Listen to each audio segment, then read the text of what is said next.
சொல்ல வேண்டிய அவசியம் இல்லை.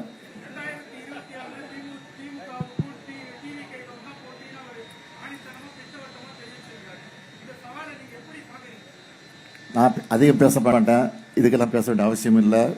பேச்சை குறித்து செயலில் நம்முடைய திறமையை காட்டணும், அவ்வளோதான் என்னுடைய கருத்து. பயணங்களால் தமிழ்நாட்டிற்கு உண்மையாவே பலன் உண்டா என்ற விமர்சனங்கள் முன்வைக்கப்படுகல. என்ன விமர்சனம் சொல்றாங்க? அதிமுக பொறுத்தவரை தொடர்ந்து விமர்சனங்கள் முன் வச்சுக்கிட்டே இருக்காங்க வெளிநாட்டு பயணங்கள் தொடர்பா.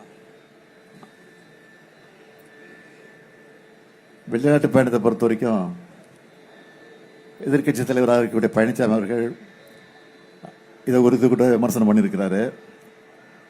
பழனிசாமியை பொறுத்த வரைக்கும் தன்னுடைய பயணங்கள் எப்படி இருந்துச்சோ அப்படித்தான் இந்த பயணங்கள் இருக்கும்னு நினைக்கிறாரு. ஆனால் நான் கையெழுத்து போடக்கூடிய அளவுக்கு அனைத்து ஒப்பந்தங்களும் நடைமுறைக்கு வந்திருக்கு, வரப்போகுது, வந்திருக்கு. தமிழக சட்டமன்ற தேர்தலுக்கு இன்னும் ஒரு 7 மாசம் தான் இருக்கு. புதிய கட்சிகள், ஏன்னா திமுக கூட்டணி ஆல்ரெடி 9 கட்சிகள் பக்கம் இருக்காங்க, புதிய கட்சிகள் வர்றதுக்கு வாய்ப்பு இருக்கா சார்?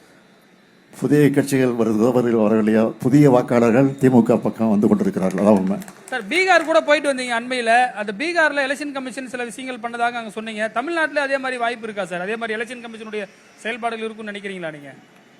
யார் எப்படிப்பட்ட சதி செஞ்சாலும் அதை முறியடிக்கிற வல்லமை தமிழ்நாட்டுக்கு உண்டு.